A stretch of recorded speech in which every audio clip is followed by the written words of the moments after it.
कहानी हवेली की चुड़ैल भाग 4। सुबोध जैसे तैसे मुसीबतों से लड़ते लड़ते हवेली के बाहर कदम रखता है कि अचानक एक जोरदार हवा का झोंका सुबोध को वापस हवेली में उड़ाकर ले गया। उस पल लहू जमा देने वाले ठड़ाकों से पूरी हवेली गूंज उठी। यह हंसी किसी और की नहीं, रूपा की ही थी। सुबोध समझ चुका था कि अब वो बहुत बड़ी मुसीबत में फंस चुका है और इससे बचना नामुमकिन है।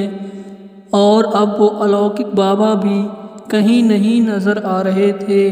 तभी सुबोध की नज़र अचानक रूपा के साए पर पड़ती है। सुबोध, तूने बहुत गलत किया मेरे साथ। मैं तुझे नहीं छोड़ूंगी। मेरे तन से गद्दारी की तूने। अब तू देख तेरे साथ मैं क्या करती हूँ। इतना कहकर वह साया गायब हो जाता है।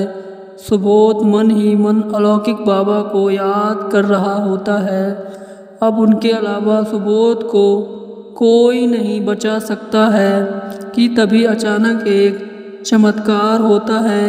हवेली के दरवाजे अपने आप खुल जाते हैं। ये देखकर सुबोध प्रसन्न हो जाता है और बाहर खड़ी कार में बैठकर वहाँ से भागने की कोशिश करता है, पर गाड़ी स्टार्ट नहीं हो रही थी।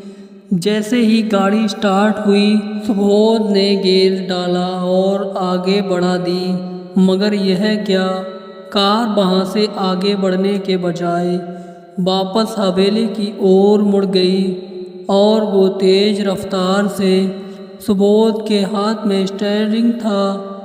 लग रहा था जैसे कोई अनजान ताकत ही कार को वापस हवेली की ओर मोड़ गई हो। तेज जोरदार डरावनी आवाज़ से सुबोध चीख पड़ता है और लहूलुहान होकर बेहोश हो जाता है। कुछ समय बाद जब वो होश में आता है तो उसकी आंखें खुलती हैं। अपने आप को झोपड़ी में एक खटिया पर लेटे हुए पाता है।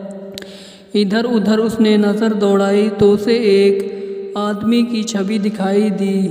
वह कहता है, अरे ये तो काका हैं, वही काका जो पिछली बार कलिंदा आते समय मेरी गाड़ी में बैठकर आए थे। काका, आप यहाँ कैसे? बेटा, पहचान गए तुम मुझे? हाँ काका, आपको कैसे नहीं पहचानूंगा। आपके साथ तो मैंने काफ़ी समय बिताया था। कल रात तुम मुझे हवेली के दरवाजे पर पड़े मिले तो मैं तुम्हें यहाँ ले आया। तुम उस हवेली में क्या कर रहे थे बेटा? सुबोध काका को अपनी कहानी सुनाता है कि उसके साथ क्या क्या हुआ। इस पर काका बोलते हैं, हमें राजकुमारी रूपा की, जो अब चुड़ैल के रूप में बदल चुकी है, उसे मुक्ति दिलाना होगा। हम पूरी तैयारियों के साथ हवेली में जाएंगे। नहीं बाबा, आप जाइएगा, मैं वहाँ वापस खतरनाक जगह पर नहीं जाऊँगा। वो मुझे मार डालेगी। मुझे मरना नहीं है। बेटा चिंता मत करो, मैं हूँ ना। और हम वहाँ अलौकिक बाबा की मदद करने जाना होगा। उस चुड़ैल ने अलौकिक बाबा को अपनी अंदरूनी शक्तियों से कैद कर लिया है। क्या उसने अलौकिक बाबा को कैद कर लिया है? क्या वह इतनी शक्तिशाली है? बेटा, उस चुड़ैल ने उन पर अपने छल का प्रयोग किया है। ठीक है काका, तो फिर मैं चलता हूँ आपके साथ। अलौकिक बाबा ने मेरी मदद की है, अब मेरा वक्त है। मैं उन्हें मुसीबत की घड़ी में अकेले नहीं छोड़ सकता। दोनों पूर्ण तैयारियों के साथ हवेली में प्रवेश करते हैं। हवेली में प्रवेश करते ही चौंक गए। ये क्या, राजकुमारी रूपा चुड़ैल का रूप छोड़ चुकी है। ऐसे में तो उसे मुक्त करना बहुत मुश्किल पड़ जाएगा। राजकुमारी रूपा चुड़ैल का रूप लेना है बहुत ज़रूरी। काका सुबोध को कहते हैं कि वो उसे अपनी पुरानी बातें याद दिलाए ताकि रूपा उन्हें याद करके गुस्सा आ जाए और वो खुद को चुड़ैल के रूप में बदल ले जब तक इसे मुक्त करने का तरीका ढूंढा जाए। हाँ, एक बार और यह ही अपना रूप बदल ले से हवेली के पीछे वाली दीवार के बगल में बनी दीवार तक ले जाना है। मैं बाकी देख लूँगा। सुबोध ने बाबा के कहे अनुसार वही करता है। राजकुमारी रूपा के पास जाता है। उसे देखते ही राजकुमारी रूपा की आंखों में खून खौलने लगता है। सुबोध पहले तो डर जाता है, फिर साहस करके रूपा के सामने उन पिछली बातों को क्रोधने लगता है। सुबोध की बातें सुनकर रूपा को बहुत क्रोध आता है। धीरे धीरे वह चुड़ैल बनने लगती है। जैसे ही रूपा चुड़ैल के रूप में बदलती है, सुबोध उसे अपने पीछे भगाकर हवेली के पीछे बनी दीवार के पास ले जाता है। पर वो चुड़ैल दीवार के आगे नहीं बढ़ पाती है क्योंकि काका ने वहाँ एक रेखा खींच रखी थी। काका को देखकर चुड़ैल कुछ बुदबुदाती है। तू फिर यहाँ आया है? तू क्यों अपनी जान के पीछे पड़ा है? चला जा, अभी भी वक्त है। मुझे सुबोध चाहिए। मेरी तुझसे कोई दुश्मनी नहीं है काका। काका उसकी बात सुनते हैं और कुछ बड़बड़ा कर कोई मंत्र पढ़कर उसके हाथ में लिया हुआ जल छिड़क देते हैं। जैसे ही चुड़ैल पर उस जल का प्रभाव पड़ता है, वो तड़प कर नीचे गिर जाती है। तभी काका सुबोध को कहते हैं, बेटा इसकी जान एक बोतल में कैद है और ये तो बोतल इसी स्थान पर कहीं है। जल्दी हमें उस बोतल को ढूंढकर उसे जलाना होगा, वरना अगर वक्त रात के 12 बजे तक पहुंच गया तो हम कुछ भी नहीं कर पाएंगे, उल्टे हम ही मारे जाएंगे। मैं जब तक इसे अपने मंत्र में कैद किए हूँ, तू जल्दी जल्दी बोतल ढूंढ लो। बोतल की तलाश में सुबोध इधर उधर घूमता है, पर खुले स्थान में बोतल छिपी भी कहाँ होगी। सुबोध पूरी मेहनत लगाकर बोतल ढूंढता है, पर कहीं नहीं मिलती है।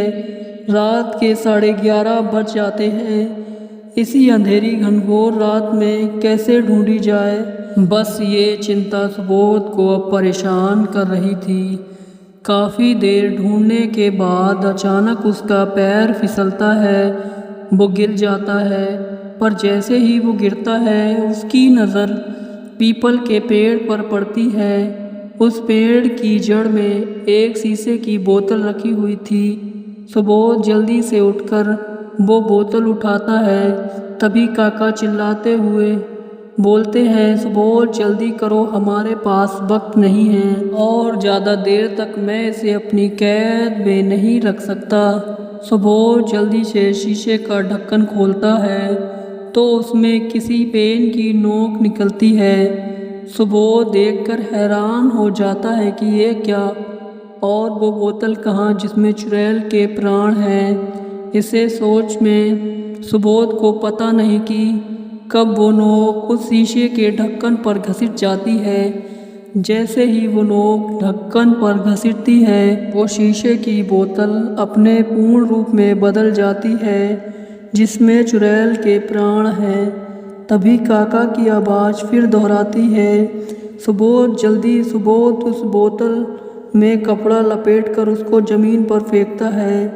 अपनी जेब से माचिस निकालता है कि वो चुड़ैल सुबोध के सीने पर सवार हो जाती है। सुबोध पूरी शक्तियों से उसे अपने ऊपर से हटाने का प्रयास करता है, पर वो नाकामयाब रहता है।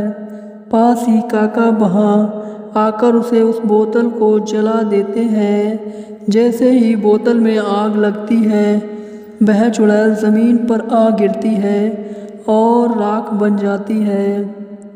सुबोध पास में खड़ा होकर ये सब देखता है और काका से पूछता है, काका आपको ये सब कैसे पता था? काका जवाब देते हैं, जिसके शरीर को अभी मैंने जलाया वो मेरी बेटी है। बरसों से इसे मुक्त कराने की सोच रहा हूँ, पर आज मैं सफल हो पाया। अब मेरा वक्त भी हो गया है, मुझे जाना होगा। हाँ, अलौकिक बाबा छूट चुके हैं। वो अपने आश्रम में वापस पहुँच गए।